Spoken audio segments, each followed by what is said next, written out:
Muy buenas noches, comunidad. El que vamos a tocar hoy, es un tema que habían solicitado mucho y nos dimos a la tarea de recopilar algunas de las historias más aterradoras que nos han llegado por parte de militares, no solo en México como vamos a escuchar a continuación. También más adelante les presentaremos la historia de un seguidor de este canal que peleó por el ejército de Estados Unidos en el Medio Oriente. Pero empezamos hoy con los de aquí. Recuerden que por la delicada naturaleza de los sucesos que vamos a relatar, no podemos incluir los nombres reales ni las ubicaciones exactas donde ocurren estas historias, aunque en varias de ellas, los autores sí las han compartido. ¿Están listos? Esta es la última oportunidad para pausar este video e irte a ver otra cosa, si quieres dormir tranquilo. ¿No? ¿Siguen aquí? Muy bien. Bajo su propio riesgo, están escuchando Relatos de la Noche.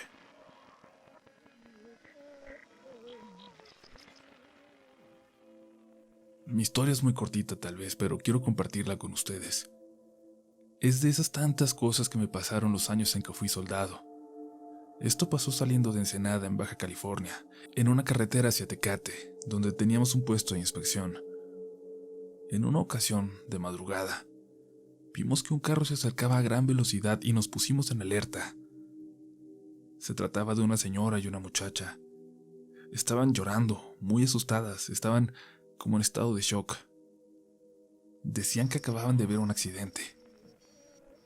Un carro que se volteaba y cómo había quedado gente en la carretera.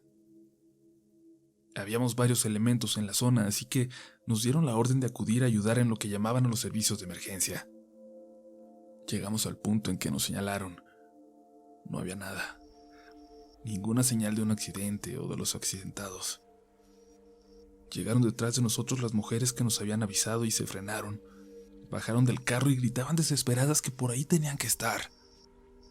Caminaban como locas por todos lados en busca de alguna señal, pero no había nada.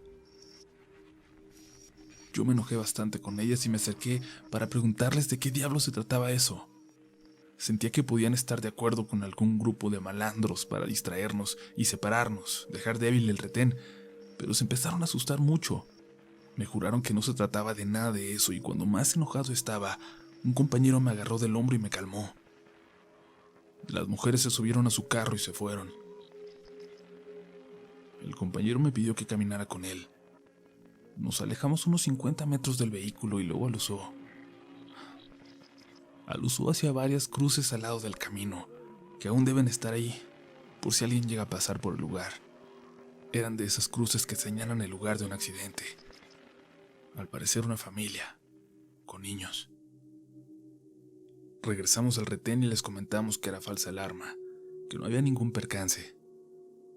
Por alguna razón, la ambulancia nunca llegó. A los días, platicando con el señor de una tienda que estaba casi frente al puesto que teníamos, me dijo que no era raro que alguien llegara muerto de miedo a la tienda o al retén en la madrugada, diciendo que acababa de ver un accidente horrible, con cuerpos en la carretera. Siempre en el mismo lugar, siempre condenado a repetirse ante los ojos de algún infeliz demasiado sensible que pasaba por ahí.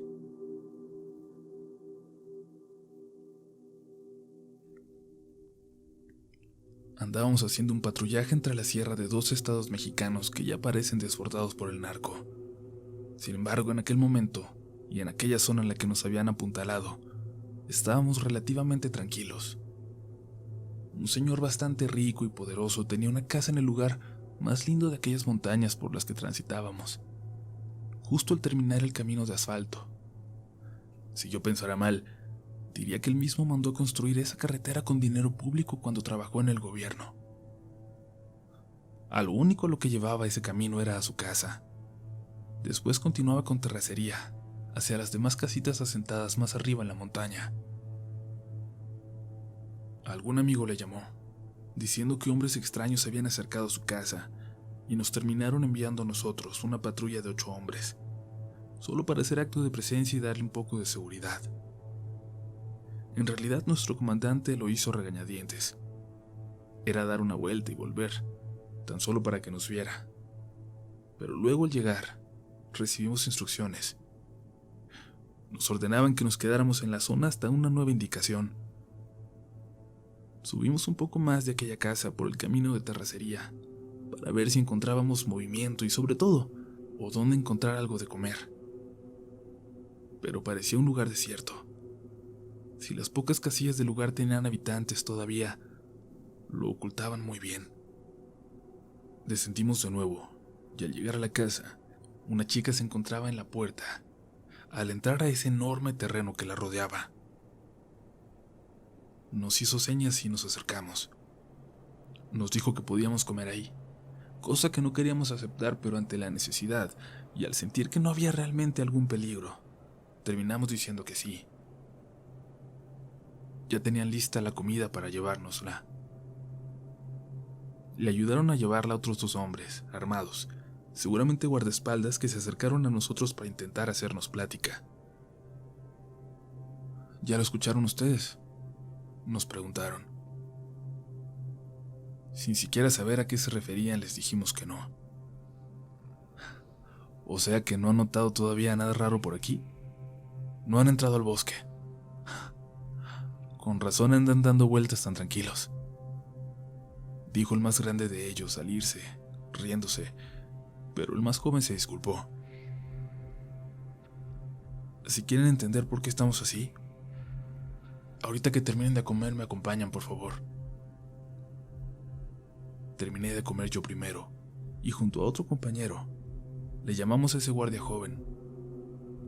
Pedimos autorización para acompañarlo al interior de la propiedad y para que nos mostrara aquello que los tenía tan intranquilos. La casa estaba totalmente cerrada.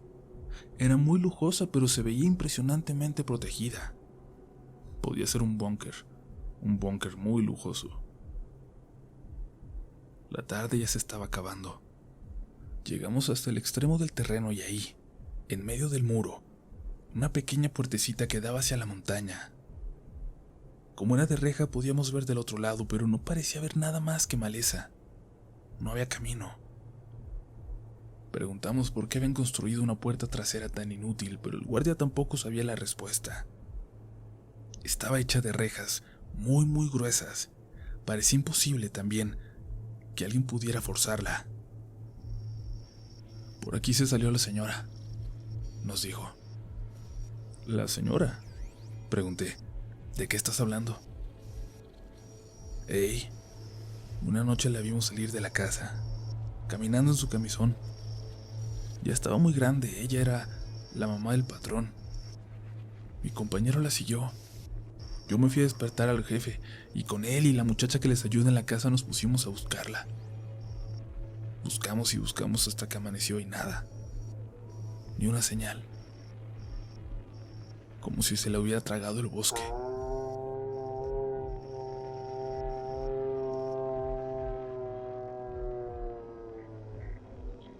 Un sonido desde el bosque nos interrumpió. El muchacho, como del susto, empezó a soltar lágrimas intentando que no se le notara. Ve, ahí anda. No se veía absolutamente nada por esa puerta, y el resto del bosque, aunque lleno de árboles, parecía ser ya solo una mancha negra. Era una noche muy oscura. Vamos a buscarla, le dije. ¿Por qué no la han dejado entrar? No, jefe, no entiende, me contestó. De que se fue la señora ya pasaron muchos años. Pero de que anda algo allá afuera, anda algo. Primero la vieron las niñas desde allá arriba, de su cuarto. Dijeron que su abuelita andaba caminando entre los árboles. No les creían hasta que le tocó escucharla al patrón. Y luego nosotros. Y ya, últimamente, ha sido cosa de todos los días. ¿Ah, sí?, le dije. ¿Y por qué se asustan hasta ahora, si escuchan eso todos los días? Es que anoche nos abrieron esta puerta, jefe. Volteamos a verla de nuevo. Era evidente que la cadena que le aseguraba ahora era nueva. Era evidente también que el dueño de la casa no podía mover a su familia de ahí. Las niñas estaban enfermas y tenían que recuperarse. ¿Y qué hizo? ¿Qué hizo cuando se asustaron por ese espectro que rondaba la casa? Hablarle a uno de sus amigos funcionarios, diciendo que habían visto hombres armados por la zona para que enviaran vigilancia. Yo, la verdad, estaba muy enojado y se lo dije rápidamente a mi superior. Se comunicó por radio, pero nos volvieron a indicar que no abandonáramos el lugar hasta nuevo aviso. ¡Hey! Gritó un compañero de repente y apuntó su arma hacia la oscuridad, dando pasos hacia adelante. Nuestro vehículo estaba estacionado justo al lado de la carretera, a la entrada de la casa, y mi compañero se acercaba hacia los árboles. «Anda alguien ahí», nos dijo, y todos adoptamos una formación de defensa. Iluminamos hacia los árboles, hacia el bosque, pero no vimos nada. Luego procedimos a hacer una revisión de la zona. Recorrimos todos los alrededores de la casa. Yo encontré la puerta de reja en medio del muro, pero por la parte trasera. Aquellas ramas que hace un momento no dejaban ver nada por la parte de adentro habían sido dobladas. Parecía que alguien había caminado desde el bosque hasta esa puerta, pero parecía que lo habían hecho un momento antes. El compañero descubrió aquello que había visto como una mancha blanca, como una mujer con vestido. ¿O un camisón?, le pregunté, pero solo me miró extrañado sin contestar. Todos sabíamos que había algo raro, se respiraba en el ambiente. Recibimos la indicación de regresar al cuartel. Me despedí del guardia con el que habíamos platicado. Ni modo, compadre. Ustedes saben que no tendríamos ni por qué estar aquí. Subimos al vehículo y yo comenzaba a reflexionar. De hecho, estaba pensando en cómo le iba a platicar esto a mi mujer, aficionada a las cosas de fantasmas y quien me presentó este canal. A veces, pensaba, la imaginación de la gente es fuerte. O la culpa, quizás. ¿Quién sabe qué haya pasado con esa señora? Los misterios detrás de una desaparición tan extraña. Pero eso no explicaba cómo un compañero que no había escuchado la historia hubiera visto.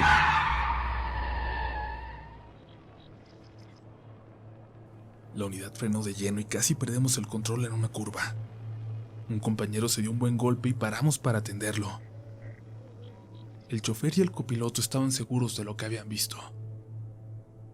A una señora como en camisón que cruzaba la carretera a toda prisa al salir de una curva.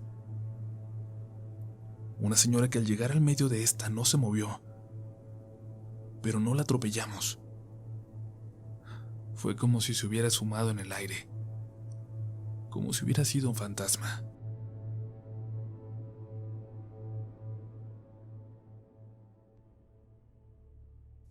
Hola, buenas noches, comunidad. Como les comenté en mi primera publicación en este grupo, soy ex militar, y durante el tiempo que estuve en el ejército tuve varias experiencias, pero principalmente dos fueron las más fuertes y que en cierta forma me hicieron ver que sí existen energías o seres que van más allá de nuestra comprensión. Disculpen si es un tanto largo mi relato, pero es que se me viene a la mente todo lo acontecido y trato de describir a detalle lo que viví. Es importante aclarar que hasta el día de hoy no he buscado ayuda de ningún tipo para superar esto totalmente, aunque a veces creo que es necesario, pero me gana el temor de volver a experimentar estas cosas. Por cuestiones de seguridad voy a omitir ciertos datos como el lugar exacto de donde ocurrió esto, o a qué batallón pertenecía y nombres de los involucrados. El inicio se remonta a una de las tantas operaciones de erradicación en la sierra. Así es como se le conoce a las operaciones llevadas a cabo para detección de plantíos, narcolaboratorios y cosas así que se ocultan en lo profundo de la sierra. Recién venía regresando de mis vacaciones, relajado, cuando nos notificaron que tendríamos que prepararnos, pues en 2 días saldríamos a la sierra de Michoacán. Nos acuartelaron desde un día antes para que no hubiera faltistas a la hora de salida, y así también para aprovechar el tiempo y tener absolutamente todo listo para el viaje. El día anterior a nuestra partida, me la pasé platicando toda la tarde y gran parte de la noche con mi camarada, mi mejor amigo, a quien le decíamos el Loco, apodo que se había ganado por su valentía en los enfrentamientos que habíamos tenido. El Loco me comentaba que esta misión le tenía un tanto nervioso. Tenía un mal presentimiento, decía, cosa que a mí me sorprendió. Él no era para nada de los que se pensaban mucho al cumplir con nuestras misiones.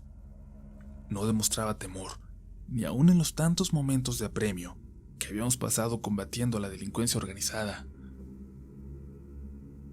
Dentro de las tantas cosas que me dijo esa noche antes de salir y que tengo presente hasta el día de hoy, fue esta frase: carnalito, si algo llegara a pasarme, quiero que estés al pendiente de mis viejos.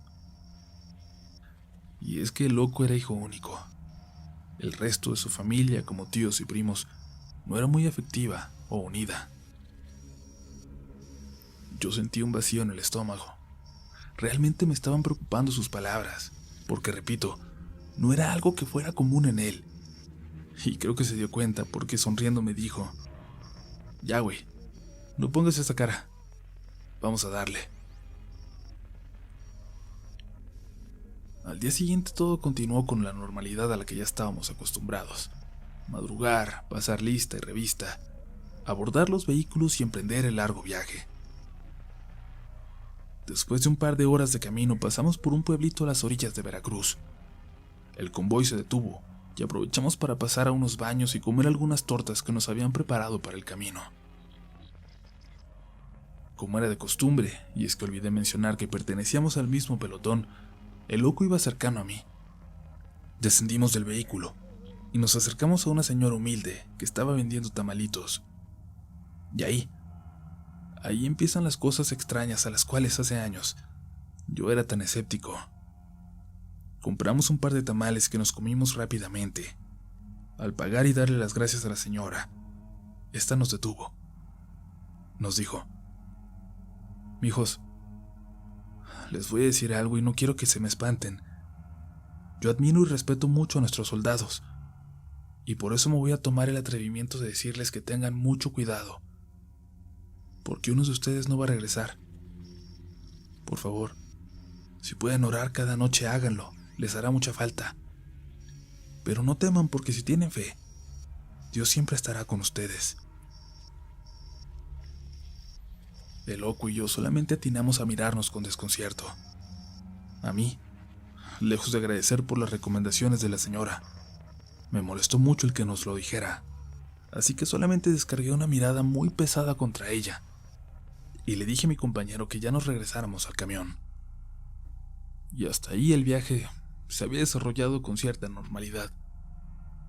Esa noche nos quedamos en Morelia, pero el loco y yo no nos pudimos sacar de la mente las palabras de la señora. Aunque ya para dormir y para intentar dar por finalizado el tema, llegamos a la conclusión de que era solo una señora que no estaba bien de sus facultades mentales. Esa noche tuve una pesadilla, en la cual yo peleaba con un demonio. Intentaba dispararle, pero nada funcionaba. Quería gritar para pedir ayuda, pero no me salía la voz. Así estaba mi pesadilla hasta que un fuerte golpe en mi cabeza me despertó. Era mi cabo, el cual a regañadientes me dijo: deja dormir, o te vas a ganar un arresto de a gratis. Después supe por otros compañeros que yo estaba como hablando en una lengua rara. O quizás estaba hablando normal, pero se me enredaba la lengua. Eso nunca lo supe. Al otro día partimos para continuar nuestro viaje a la sierra. En ese trayecto, nada más ocurrió. Todo fue tranquilo, tanto que el loco y yo ya habíamos olvidado lo acontecido con aquella señora de los tamales. Llegamos al punto donde pasaríamos la noche para comenzar a adentrarnos a la sierra, y así sucedió sin contratiempo alguno. Caminamos desde temprano, con nuestras casas de campaña y mochilas a la espalda. Así caminaríamos aproximadamente unas 6 horas más, hasta llegar a unas coordenadas que el oficial tenía para atender nuestro primer campamento. Sacamos nuestros machetes y comenzamos a limpiar el área. Se estableció el rol de guardia y nos dispusimos a descansar en nuestras casas de campaña. A mi escuadra le tocaba montar guardia de 1 a 3 de la mañana, así que decidí dormir lo antes posible. Me despertaron unos movimientos en mis pies. Era la guardia saliente, con su clásico: aliviánate, porque ya te toca montar tu guardia. Recuerdo que era una noche sumamente fría y con mucha neblina. Los puestos eran de 2 guardias por punto en el perímetro de seguridad. A mí me tocó con otro compañero al que le decíamos por su número, el 45. Él y yo llegamos a nuestro punto y relevamos a los guardias salientes y tomamos nuestra posición. Cabe mencionar que sí teníamos que estar en estado máximo de alerta, porque estábamos cerca de los caminos que, según inteligencia, utilizaban algunas células de delincuentes. Ya transcurrida aproximadamente la primera hora, y en medio de la charla con 45, noté que algo se aproximaba por una vereda que subía hacia nuestra ubicación. Rápidamente le indiqué que guardara silencio y que nos ocultáramos para averiguar de quién se trataba. Después de unos momentos de escuchar pasos, como cuando se va quebrando la hierba al avanzar, supusimos que quedaríamos cara a cara con quien se estaba acercando.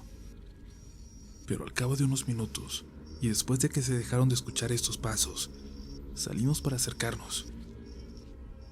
Para nuestra sorpresa, no se trataba de nadie, o eso creíamos, porque al asomarnos con mayor detalle entre los arbustos, pudimos ver que lo que se asomaba era un enorme caballo negro que nos miraba fijamente. 45 y yo nos quedamos paralizados de la impresión, y ese imponente caballo negro solamente dio media vuelta y se internó de nuevo en el bosque.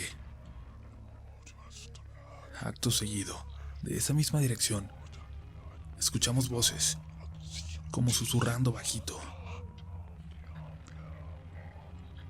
A estas alturas ya dábamos por hecho que se trataba de criminales, y ante el riesgo de una posible emboscada, dimos parte de inmediato al oficial y a todo el personal.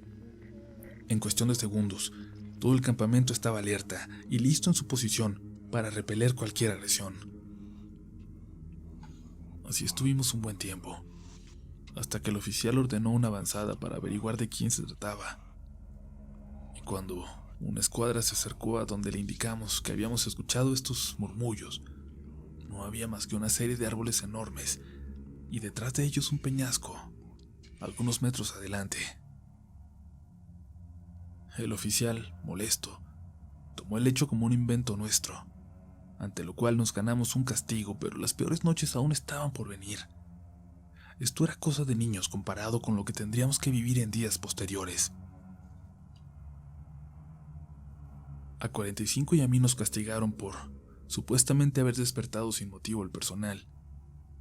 El castigo que se nos aplicó fue hacer doble turno todas las noches durante una semana. Él y yo, como buenos subordinados, solamente aceptamos el castigo. La siguiente noche, en mi turno normal, me tocó en el punto junto a mi amigo, el loco. Comenzamos la guardia, hicimos un pequeño agujero en la tierra para poner brasas y recibir un poco de calor. Esto se hace con la finalidad de no encender una fogata en la noche y delatar posición ante un posible enemigo. Salió el tema lo que me había pasado la noche anterior, ante lo cual mi amigo me comentó: yo sí te creo. Pues cuando íbamos en avanzada, alcancé a escuchar lo que parecían ser personas rezando, y justo lo iba a comentar al final cuando se armó todo el relajo, cuando los castigaron. No sé qué son, pero de algo estoy seguro. Esos sonidos no eran de este mundo. Esas palabras me reconfortaban en cierta manera, ya que me hacían saber que no estábamos locos, y que 45 y yo no habíamos sido los únicos en escuchar eso. En este punto es importante aclarar que el pueblito más cercano a nuestra posición estaba aproximadamente a unas 4 horas caminando, así que no se trataba de algo muy común que pasara gente de madrugada, y mucho menos hacia la parte alta de un cerro rodeado de peñascos en su mayor parte. En eso estábamos, platicando de nuestros días, tratando de bromear para que el ánimo no decayera. Él me platicaba de su familia y yo de mis planes y cosas así. De repente, y nuevamente en dirección al peñasco que no había tenido a la vista fácilmente la noche anterior, se escucharon movimientos entre los arbustos. El loco y yo nos quedamos viendo uno al otro. Nos levantamos del tronco donde estábamos sentados junto al calor de las brasas. Avanzamos con mucho sigilo unos 2 metros cuando el loco me colocó una mano en el pecho y me dijo: tú detrás de mí, cubre la espalda. Y así fuimos avanzando hasta que llegó el punto donde comenzaba el peñasco. La espalda del loco rozaba ligeramente con la mía, y en un movimiento que duró un par de segundos, el loco se asomó. No sé qué habrá visto, pero solamente exclamó con voz entrecortada y llena de pánico: «¡No mames! ¡No mames!». Salió corriendo y me jaló de la fornitura tan fuerte que casi me tira, hasta que volvimos a nuestro punto de guardia. Ahí rápidamente sacó su ánfora y comenzó a tomar agua desesperadamente y con su respiración agitada como si acabara de terminar una carrera de muchos kilómetros. Yo insistía preguntándole que qué había pasado, qué había visto, pero al no obtener respuesta de su parte, decidí empuñar bien mi arma para agarrar más valor y dirigirme también hacia ese lugar. El loco me detuvo, me tomó fuertemente del brazo y con sus ojos rojos por el reflejo de las brasas, por lo cual me di cuenta de que le salían lágrimas, me hizo señas con la cabeza como desaprobando lo que yo pretendía hacer. Lo miré con detenimiento, y al ver su estado, decidí quedarme junto a él y estar lo más atento posible. Cualquier cosa, lo que sea que haya visto, no habrá sido algo que debía tomarse a la ligera, para haber puesto de esa forma al soldado al que considerábamos el más valiente de toda la sección. Aquel que en los enfrentamientos parecía desafiar a la muerte al hacer maniobras arriesgadas que nos llevaban a obtener mucha ventaja en contra de los enemigos de los cárteles. Ver a un militar experimentado así, sentado con lágrimas en los ojos, sin poder articular palabra alguna, me puso muy nervioso. Sentí como un frío recorría desde mis pies y subía por mi columna vertebral. Decidimos no dar parte de nada por temor a que se repitiera lo de la noche anterior, además de que ambos sabíamos que eso no era cosa de narcotraficantes, era algo a lo que no nos habíamos enfrentado. El loco continuó en el mismo estado el resto del turno, y así llegó la hora del relevo de guardia. Acompañé al loco a su casa de campaña y yo continué. Cabe recordarles que estaba castigado, y 45 igual, pero él pasó el primer turno en otro punto. Para el segundo turno, lo mandaron al mismo punto que yo. Dentro de la obvia plática que tuvimos acerca de lo que estábamos pasando, le platiqué lo que acababa de ocurrirle al loco. Me escuchó atentamente, y al finalizar mi relato de lo sucedido, solamente miró hacia el espeso monte y me dijo que a él también le acababa de ocurrir algo en el punto donde estaba. Me platicó que estaba con otro compañero platicando para combatir el sueño y estar lo más alerta posible, cuando ambos vieron cómo un animal se acercaba a lo lejos, iluminado solo por la tenue luz de la luna. 45 contaba que ese animal se les fue acercando hasta que llegó hasta ellos. Se trataba de un perro grandísimo, color negro. Un perro que tenía un tamaño que no era normal, y ellos solamente retrocedieron un poco. Decidieron quedarse inmóviles. El perro se acercó más. Tenía ojos oscuros y un hocico muy grande.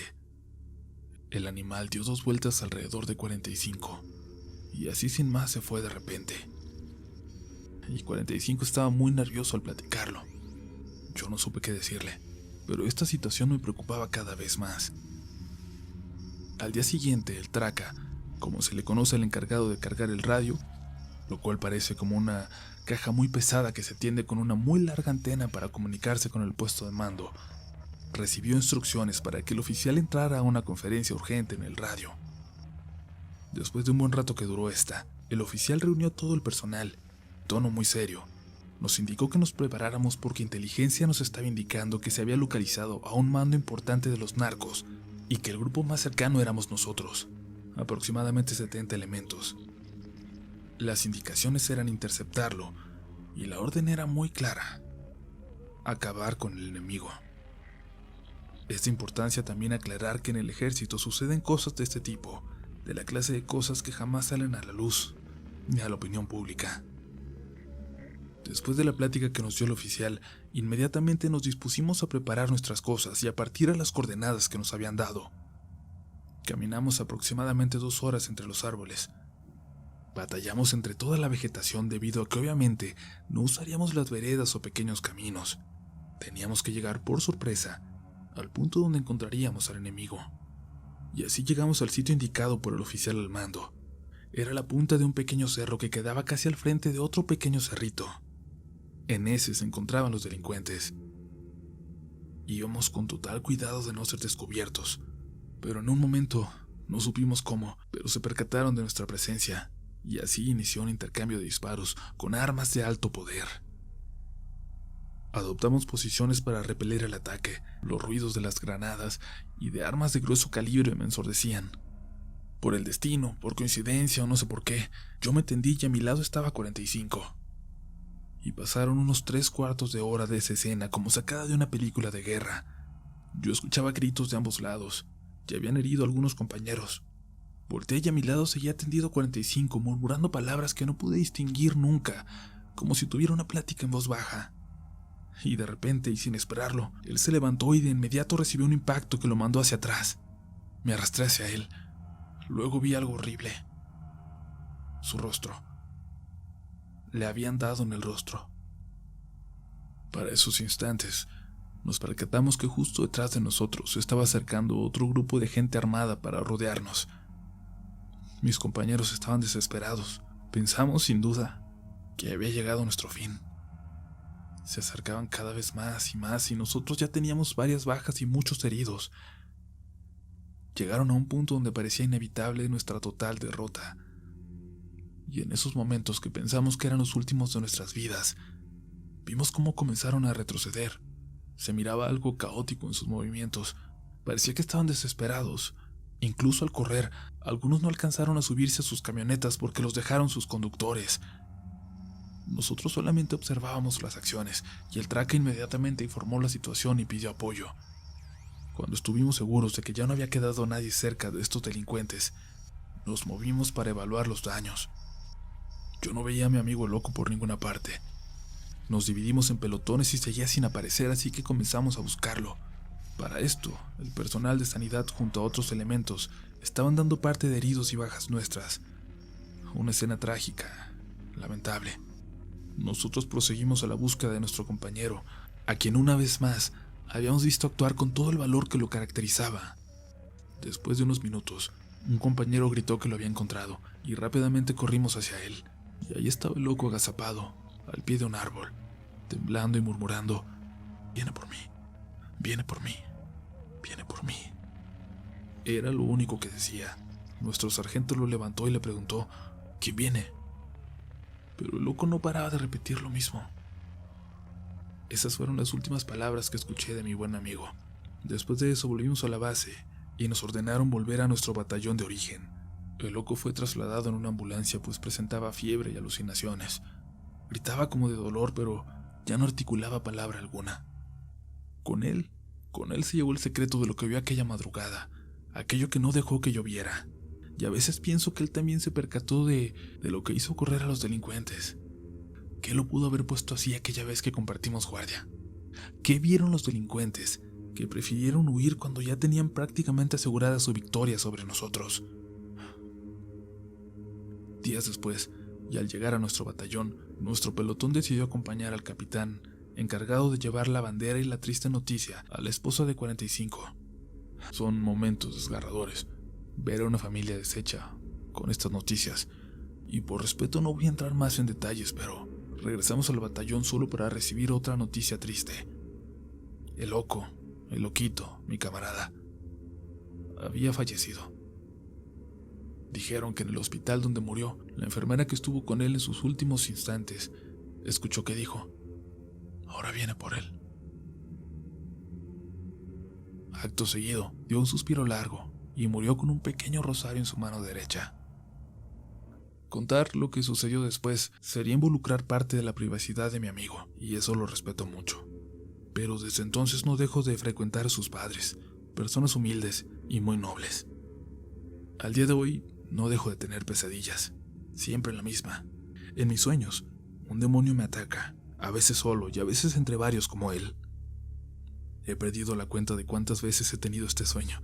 A veces me siento cansado de esta situación y pienso en la idea de recurrir a ayuda, pero tengo mucho miedo de volver a vivir situaciones como en el pasado e involucrar a personas que quiero. Pero es fuerte el temor de vivir con esto y no poder superarlo. Sé y tengo la impresión de que desde algún lugar mi amigo, el loco, aún me ayuda, pero me han tocado vivir un sinfín de cosas desagradables desde entonces, en el amor, la salud, la familia. como si tuviera siempre conmigo algo negativo. E incluso en las noches, a veces, escucho voces afuera de mi habitación, voces a las cuales casi hasta me he ido acostumbrando. Espero que el compartir mi historia me ayude a liberar un poco del peso que he cargado desde esos días. A ustedes, muchas gracias por leerme.